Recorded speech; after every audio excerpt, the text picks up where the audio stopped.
Seigneur Jésus, merci encore pour ce privilège que tu nous donnes de retourner à toi, la joie que tu places dans nos cœurs.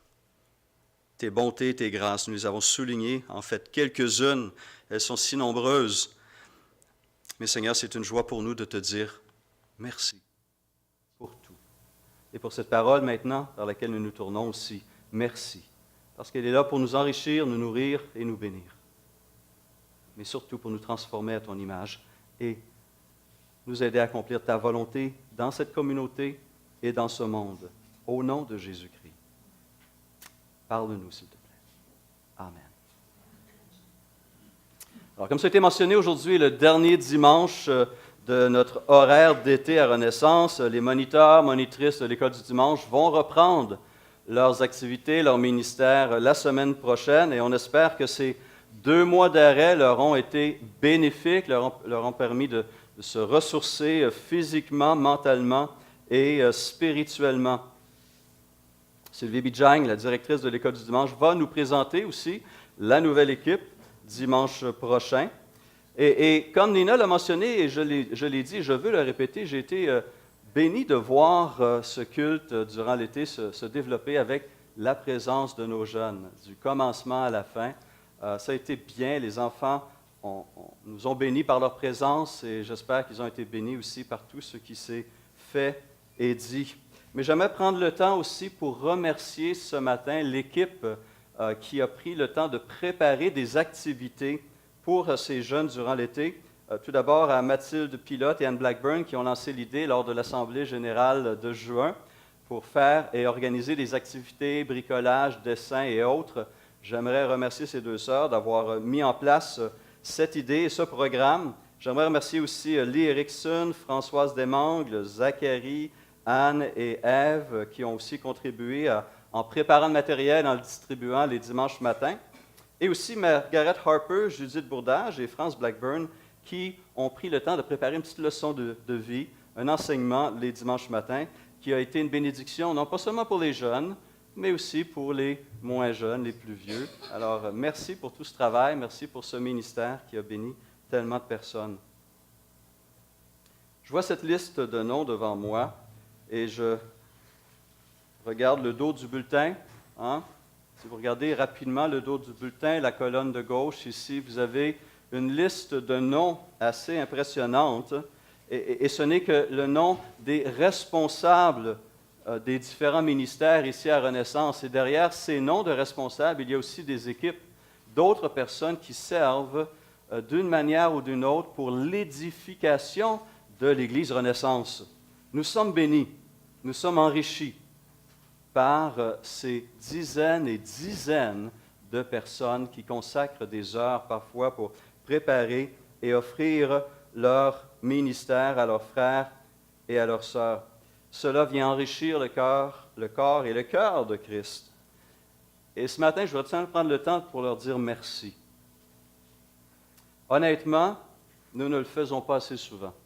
Je ne le fais pas assez souvent. Et ce matin, j'espère pouvoir commencer à corriger un petit peu ces choses et encourager aussi tous les responsables à être sensibilisés à cette dimension importante de la reconnaissance. Je veux remercier aussi Jim qui prépare les bulletins avec son équipe aussi. Jim a été très patient. J'ai oublié de lui envoyer le titre de mon sermon par écrit comme je fais d'habitude. Et il m'a rappelé hier soir et je lui ai donné ça au téléphone. La seule chose qu'il faut corriger, c'est être reconnaissant pour les serviteurs de Dieu et non pas simplement le serviteur de Dieu. Ils sont nombreux, n'est-ce pas? Ils sont très nombreux. Petite correction. L'importance de manifester sa reconnaissance envers les serviteurs et les servantes de Jésus-Christ. L'apôtre Paul, à travers ses écrits, a pris le temps, à plusieurs reprises, de manifester cette reconnaissance envers Dieu pour ces hommes et ces femmes que Dieu a placés sur son chemin durant son parcours spirituel. Et cela a commencé dès la journée, le lendemain de sa conversion incroyable sur un chemin, alors qu'il se rendait à Damas avec des lettres pour arrêter et faire emprisonner des chrétiens. Saul de Tarse, ce persécuteur incroyable qui avait le sang de martyr de chrétiens sur les mains, a fait la rencontre de Jésus ressuscité. Et cette rencontre a changé le cours de son histoire et celui de l'humanité. Et dès ses premiers jours, Dieu a envoyé Ananias, un disciple de Damas, vers lui pour prier pour sa vie nouvelle et prier pour sa guérison. Il était devenu aveugle devant cette vision de gloire de Jésus. Il a retrouvé la vue. Ensuite, il s'est rendu quelques années plus tard à Jérusalem. Il voulait connecter avec les croyants, avec l'Église là-bas, mais les disciples, avec raison, le fuyaient. Parce qu'ils pensaient que c'était un piège, une attrape pour identifier les disciples de Christ et les arrêter. Ils ne croyaient pas en sa conversion. Mais il y a un homme qui a cru, du nom de Barnabas.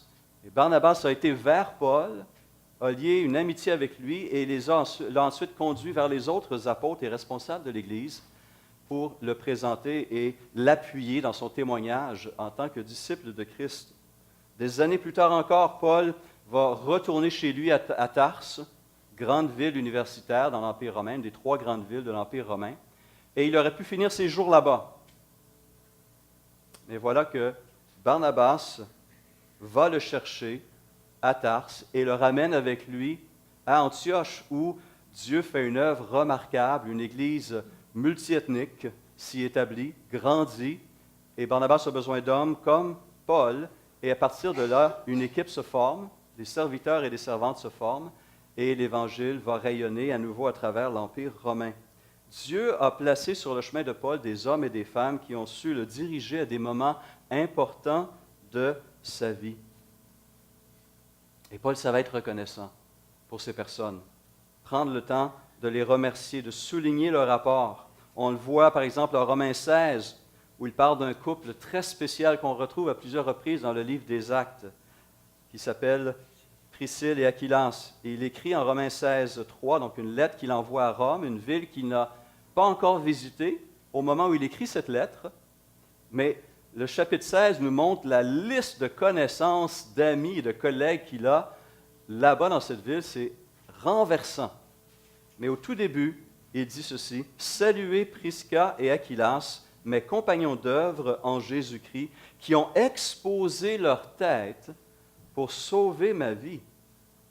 Ce n'est pas moi seul qui leur rend grâce. Ce sont encore toutes les églises des païens. » Quelque temps plus tard, il va se retrouver à Rome. Acte 28 nous parle de son arrivée après un périple très dangereux, naufrage, morsure de serpents venimeux, etc. Et en Acte 28, 15, on lit que de Rome vinrent à notre rencontre jusqu'au forum d'Appius et aux 3 tavernes les frères qui avaient entendu parler de nous. Imaginez après tout ce voyage dangereux, c'est pris dans la Méditerranée, des tempêtes, fonds naufrages, etc., des dangers de mort. Paul, en les voyant, rendit grâce à Dieu et prit courage. La présence physique de ses frères venus pour l'accompagner dans le dernier bout de chemin jusqu'à Rome. Un encouragement pour ses frères. En 1 Thessaloniciens 3,9, il va s'exclamer, il dit « Quelle action de grâce, en effet, nous pouvons rendre à Dieu à votre sujet pour toute la joie que nous éprouvons à cause de vous devant notre Dieu. » Paul savait exprimer cette reconnaissance et la partager avec Dieu. En 2 Corinthiens 8, versets 16 et suivants, il va remercier Tite qui a à cœur l'œuvre de Dieu et une campagne d'aide financière pour les chrétiens de Jérusalem qui vivaient une grande pauvreté, une grande épreuve. Tite a à cœur leurs frères et se porte volontaire pour se rendre jusqu'à Jérusalem avec cette somme d'argent pour aider les frères, accompagner aussi d'autres représentants d'Église. Paul n'hésitait pas à exprimer sa reconnaissance. Alors, si vous êtes comme moi, je dois l'avouer, c'est facile de noter les oublis. C'est facile de noter les manquements, les failles, les erreurs, critiquer les fautes. C'est facile de critiquer. Mais il est tout aussi important, sinon plus important encore, de souligner les succès et les réussites, de souligner les efforts sincères et les contributions nombreuses, même celles qui sont faites bien souvent dans l'ombre, Et il y en a plusieurs ici aussi qui servent dans l'ombre. Souligner la contribution de ces personnes qui nous entourent, parce que nous en sommes tous bénis et enrichis, et l'Église de Christ en est édifiée, elle est bâtie. Donc cette reconnaissance est non seulement une qualité fort appréciée, une qualité que nous devons tous travailler à développer, mais c'est en fait une nécessité pour nous, des créatures qui sont des êtres relationnels, des êtres sociaux. Cette manifestation de reconnaissance va se faire évidemment d'abord envers la personne à qui nous devons le plus, notre Créateur, notre Seigneur et notre Sauveur. Et son contraire est tout aussi condamnable. Lorsqu'il écrit sa lettre aux Romains, il note cette absence de reconnaissance chez les païens, et cela le choque profondément. Et il va dire ceci en Romains 1, 20, 21, je lis la version seconde 21, il dit qu'ils sont inexcusables, puisque tout en connaissant Dieu, ils ne lui ont point donné la gloire qu'il méritait en tant que Dieu, et ne lui ont pas montré de reconnaissance. Ils constataient l'existence d'un Dieu suprême, mais ils ne prenaient pas le temps pour dire merci à ce Créateur qui leur donnait jour après jour le soleil, la chaleur, la pluie, les oiseaux, la nourriture, la vie, la santé, etc., etc. Il va aller plus loin au chapitre suivant de Romains en disant que l'absence de reconnaissance est une forme de mépris même envers l'autre et envers Dieu. Romains 2,4 « Méprises-tu les richesses de sa bonté, écrit Paul, de sa patience et de sa longanimité, ne reconnaissant pas que la bonté de Dieu te pousse à la repentance? » Et des années plus tard, il va indiquer que l'ingratitude est une des caractéristiques, une des marques de l'apostasie. 2 Timothée 3,1 « Sache que dans les derniers jours, il y aura des temps difficiles, écrit-il à Timothée, car les hommes seront égoïstes, amis de l'argent, fanfarons, hautains, blasphémateurs, rebelles à leurs parents, ingrats. Ingrats. Même pas capables de dire merci. On voit ça des fois, tu tiens la porte à quelqu'un, tu rends un petit service sur la voie publique et tu n'existes pas. Hein? Pas de reconnaissance. C'est quoi ça, la reconnaissance? Pourquoi je devrais? C'est un lubrifiant social, la reconnaissance. Les merci viennent faciliter des relations interpersonnelles essentielles.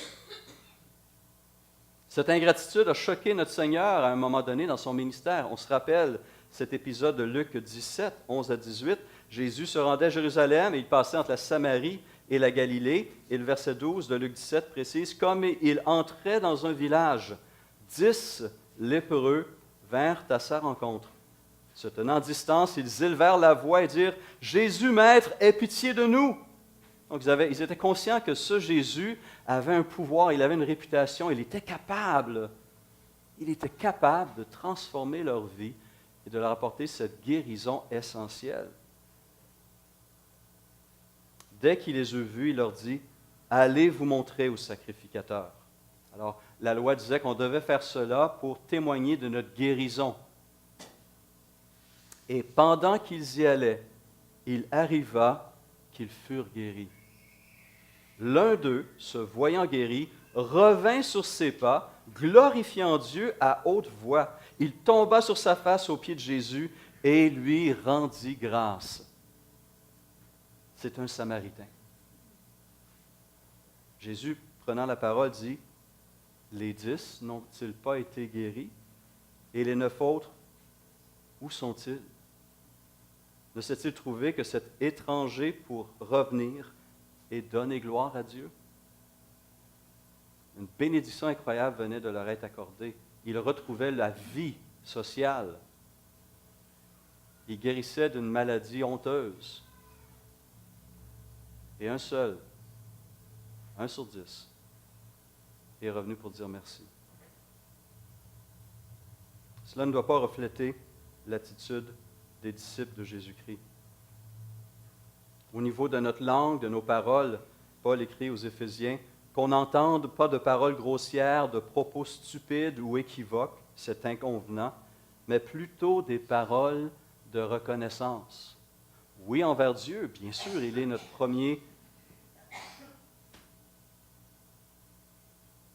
bienfaiteur, mais pas seulement lui.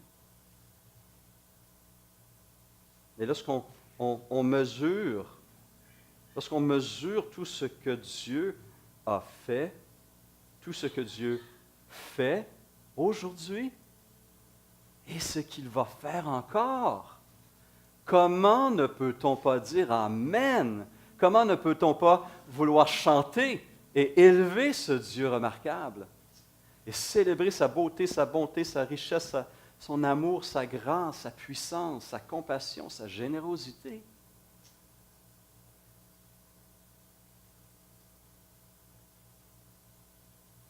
C'est pourquoi, écrit l'auteur de l'Épître aux Hébreux, c'est pourquoi recevant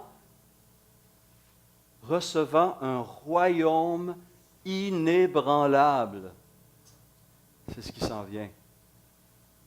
Recevant un royaume inébranlable, montrons notre reconnaissance en rendant à Dieu un culte qui lui soit agréable avec piété et avec crainte. C'est ce à quoi Dieu s'attend lorsque son peuple se réunit dimanche après dimanche. Un culte qui lui soit agréable. On vient d'abord pour lui, pour célébrer, pour élever son nom.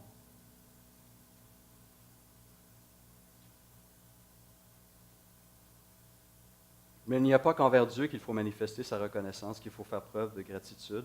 Et ce matin, j'aimerais souligner 3 catégories de personnes envers qui nous devrions aussi être non seulement reconnaissants, mais exprimer aussi notre reconnaissance. Première catégorie de personnes, nous devrions être reconnaissants envers Dieu pour les parents chrétiens qui ont agi en tant que gardiens et guides spirituels tout au long de notre cheminement en tant qu'enfants. Les jeunes qui fréquentent Renaissance doivent réaliser, là ils sont maintenant partis aujourd'hui, c'était le seul dimanche, là, et là ils sont partis en bas. Eh bien, on les encourageait à réécouter le message. Mais ces jeunes devaient être profondément reconnaissants. Et c'est vrai que quand on est jeune, notre parcours spirituel est incomplet. Certains ne sont pas encore chrétiens, mais ils reçoivent l'enseignement de la parole. Ils sont aussi bénis de leur présence au sein d'une famille chrétienne. Il y a une grâce particulière qui touche, qui enveloppe et qui protège ces jeunes. Et ils devraient être reconnaissants pour ces parents chrétiens qui les amènent ici dimanche après dimanche et qui ont compris l'importance de les exposer à la parole de Dieu, de les exposer au Dieu de la parole et de les exposer à la communauté du Seigneur. Parce qu'à travers ces choses et ces personnes, il se vit quelque chose de surnaturel et de puissant. Et l'Esprit agit dans les cœurs.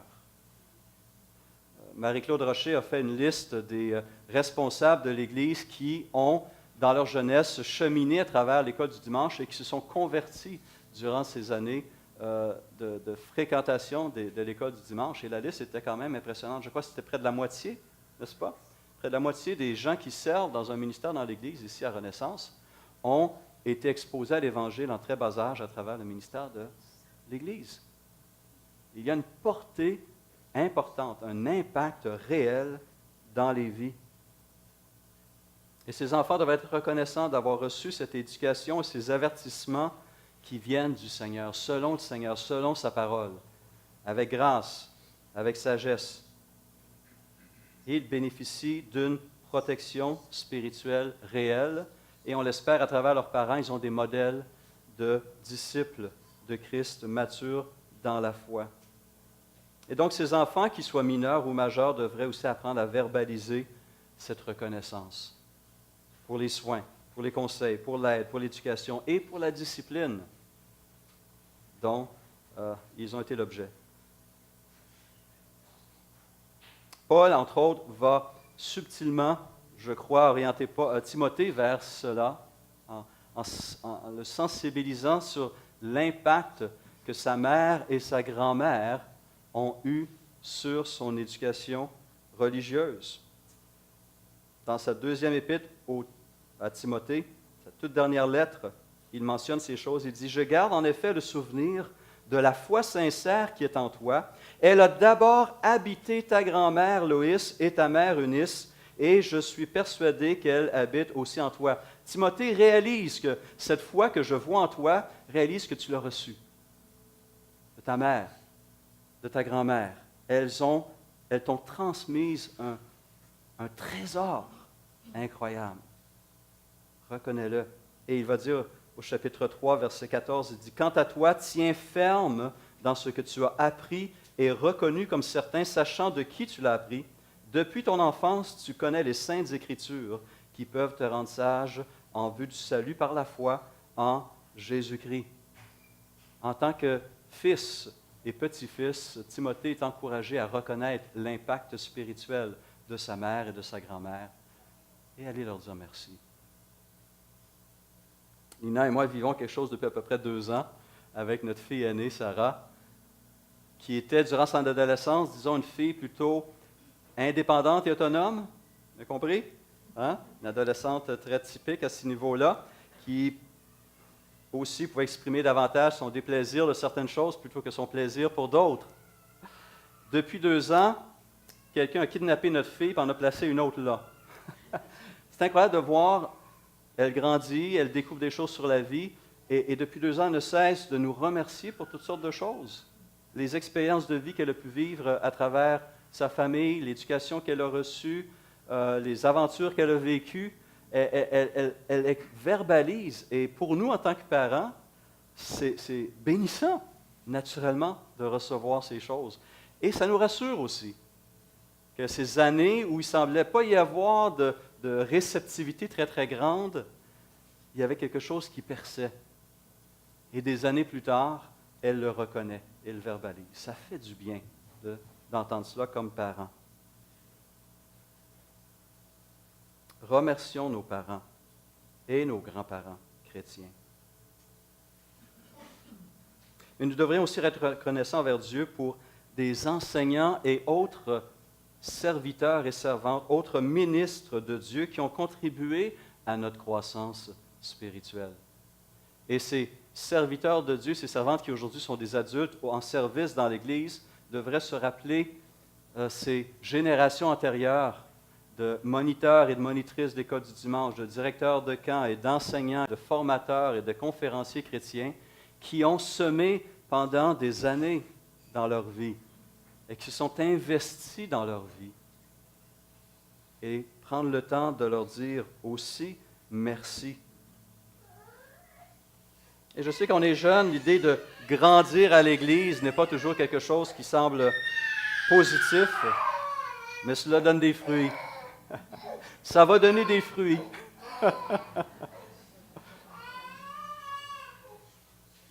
Parce qu'il y a une bénédiction d'être au sein du peuple de Dieu.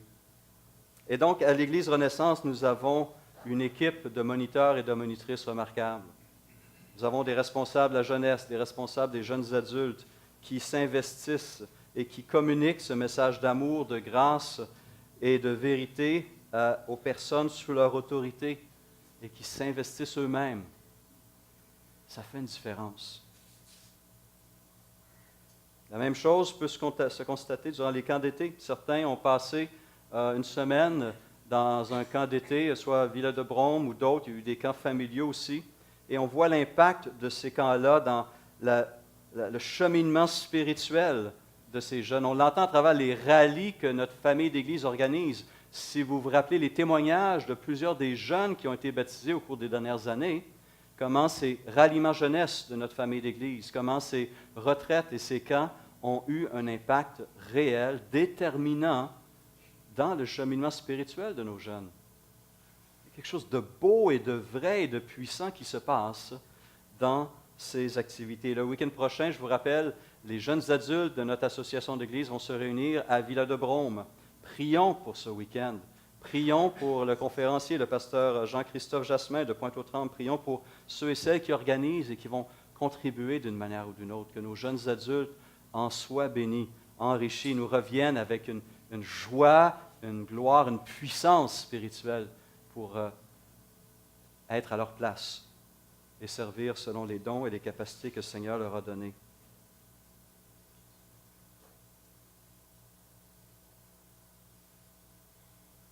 La Renaissance compte aussi sur des dizaines et des dizaines d'hommes et de femmes qui servent leurs frères humblement, reflétant ici l'esprit de Jésus-Christ. Et je remercie. En votre nom. Encore une fois, la liste du bulletin ne contient qu'une fraction de ces noms, de ces serviteurs, de ces servantes. Mais déjà à travers eux, on peut apprendre à leur dire aussi merci. Il y en a qui servent dans l'ombre, comme je pense à l'équipe de comptabilité, qui font un travail essentiel pour maintenir nos finances à jour, payer nos comptes, rencontrer nos obligations d'une manière intègre, profondément important. Je pense à l'équipe qui s'occupe du bâtiment et des terrains pour les garder propres et accueillants. On ne les voit pas agir nécessairement les dimanches matins, ces gens sont là parfois en semaine, tôt le matin ou l'après-midi ou parfois le soir. Ils font un travail qui nous bénit lorsqu'on rentre ici pour les différentes activités. Je pense à l'équipe, à la technique qui enregistre et qui met en ligne un travail qui nous bénit et qui a un rayonnement international à travers le web. Je pense à ceux qui s'occupent de la cuisine ou de l'accueil, à ceux qui sont dans des comités d'action, que ce soit le comité des femmes, le comité des hommes, que ce soit pour la mission, pour l'évangélisation, pour l'action sociale. Incroyable ce qui s'accomplit au nom de Jésus-Christ à travers l'Église Renaissance. Des groupes vie qui se réunissent en semaine et les week-ends dans les foyers, et où des gens ouvrent justement leur foyer, leur Bible, pour accueillir et bénir ces personnes. Exprimons-leur notre reconnaissance. Dites-leur qu'on apprécie ce qu'ils font parce que ça fait une différence dans notre vie. Et ça honore le Seigneur. Parents, ministres, et une troisième catégorie, amis. Amis qui ont contribué aussi à nous rapprocher de Dieu. On aime dire que derrière chaque grand homme, il y a une grande dame, une grande femme. On pourrait dire aussi que derrière chaque grand homme, il y a de grands amis et des conseillers. On le voit actuellement en période électorale, n'est-ce pas? Il n'y a pas juste le chef qui compte. L'idée d'avoir une équipe derrière lui, n'est-ce pas? De s'entourer d'une équipe solide est fondamentale. L'individualisme ne passe pas. Paul avait compris cela. C'est pourquoi il s'entourait de collaborateurs et il était constamment en mode recrutement. Relisez le livre des Actes, relisez ses lettres, ses épîtres. Toutes les personnes, la liste de noms de gens qu'il connaissait, avec qui il avait collaboré, c'est renversant. Il connaissait du monde partout.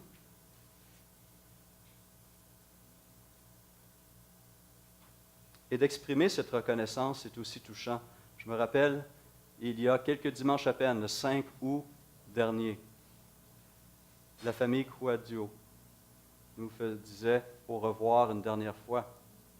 Et ceux qui étaient là vont se rappeler possiblement le témoignage de Lucie Adepo envers sa bonne amie Jocelyne Abonimana. Des paroles de reconnaissance, de profonde reconnaissance pour l'amitié qu'elle avait développée, pour l'aide, l'appui, les encouragements de sa sœur. Elle a témoigné publiquement de sa reconnaissance et ça, c'est aussi bénissant. C'est important. Alors, comment exprimer cette reconnaissance? Évidemment, la parole est le moyen le plus simple, le plus direct et le plus clair. Paul dira aux Colossiens, « Soyez reconnaissants. Manifestez votre gratitude. » Parole vivante traduit ainsi, « Apprenez enfin à vous montrer reconnaissant. » Donc la reconnaissance doit se voir d'une manière ou d'une autre. Et le terme utilisé en passant est intéressant. En grec, c'est eucharistos, qui a donné le mot Eucharistie, qui veut dire littéralement rendre grâce. Et au cœur de ce mot se trouve le mot charis, grâce.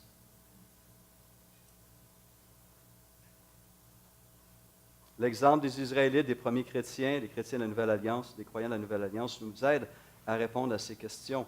On voit à travers les psaumes ces paroles qui s'élèvent vers le trône de Dieu, ces paroles de louange, de reconnaissance et d'action de grâce.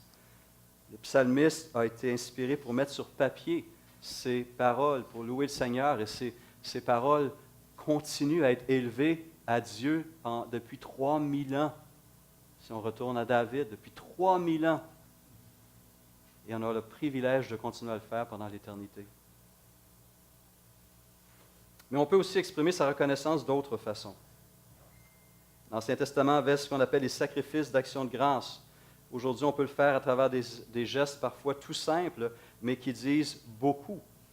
À la fin de l'année scolaire de juin dernier, Nina, qui est gardienne, surveillante, est le terme, surveillante dans une école anglophone à Sainte-Foy, plusieurs parents qui venaient chercher leurs enfants voulaient rencontrer Nina parce que les enfants n'arrêtaient pas de parler de Madame Nina, de Madame Nina, Madame Nina. Et une petite fille en particulier avait été très touchée par l'amour que Nina lui avait communiqué à travers cette année scolaire. Et la maman est venue avec non seulement une carte de remerciement personnalisée, mais une canette de sirop d'érable en remerciement avec la photo de sa fille collée dessus et un certificat cadeau de 20 $ pour un restaurant. J'ai posé la question à Nina, comment elle s'est sentie lorsqu'elle a reçu cela? Voici les termes qu'elle a utilisés. Elle a dit, « J'ai été d'abord renversée. » Que quelqu'un ait pris le temps de préparer cette carte, d'aller acheter une carte cadeau, de préparer cette canette et de venir à l'école pour la lui remettre. Elle a été renversée par ce geste de reconnaissance. Ensuite, elle a dit, elle s'est sentie touchée, émue, honorée, aimée et rassurée. Elle a utilisé ce terme, rassurée, car cette marque d'appréciation lui confirmait que ce qu'elle avait fait auprès de cet enfant-là avait été bien reçu, bien compris et l'avait touché. Simple geste de remerciement, mais qui communique tellement, tellement de choses et qui bénit aussi la personne qui a béni. C'est beau de voir cette transaction en quelque sorte. Mark Twain a dit, « Je peux me délecter d'un compliment pendant 2 mois. » Ça dit bien d'entendre des paroles de reconnaissance et d'appréciation. Ça nous fait du bien, ça nous fortifie, ça nous encourage pour la suite. C'est quand la dernière fois que nous avons dit merci à quelqu'un? Pour un geste ponctuel ou pour quelque chose de régulier dans sa vie. Et ça peut être des chrétiens, mais ça peut être votre patron, un collègue de travail, un voisin, un fournisseur de services. Remercier un serveur pour le bon service. Ça vaut la peine de le mentionner, pas juste lorsqu'il fait une erreur. Paul a su exprimer cette reconnaissance pour ses collaborateurs et ses amis. Et son exemple devrait nous encourager à faire de même, à prendre le temps de voir ce qui se fait et d'être reconnaissant envers le Seigneur et envers la personne pour ses qualités de serviteur. Prenons un instant et je vous invite peut-être à identifier une personne dans votre esprit et silencieusement d'abord à Dieu et peut-être plus tard, après ce culte, vous êtes tous invités à un repas d'épluchettes de blé d'Inde qui nous est préparé. Denise et son équipe ont préparé tout ce repas en arrière. On va prendre quelques instants pour placer les chaises, la nourriture, et on vous invite déjà à commencer à vous saluer les uns les autres, mais peut-être aussi aller voir peut-être une personne qui a eu une parole d'encouragement ou un geste d'appui, ou d'une manière ou d'une autre, a nourri, a enrichi votre vie ici à Renaissance. Et dites-lui merci. Elle en sera profondément touchée. Prions. Seigneur Jésus, merci. Oui, merci. Parce qu'à la base, toute bonne chose, tout don excellent, toute grâce merveilleuse vient de toi. Père des Lumières, Dieu saint, juste et bon, Dieu compatissant, lent à la colère, riche en bonté. Nous célébrons ton nom, nous célébrons ta personne et nous te rendons grâce pour ton œuvre dans nos vies et comme on le voit ce matin, à travers nos vies et la vie des autres. Seigneur, nous sommes tellement enrichis par toutes ces personnes, par tous ces ministères. Tu es sage, Seigneur, et tu es bon.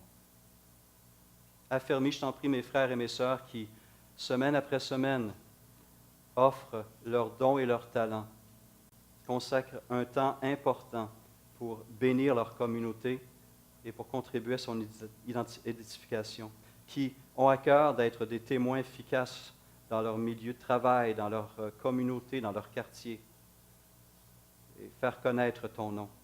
Seigneur, pour toutes ces personnes et pour bien d'autres encore, merci. Merci.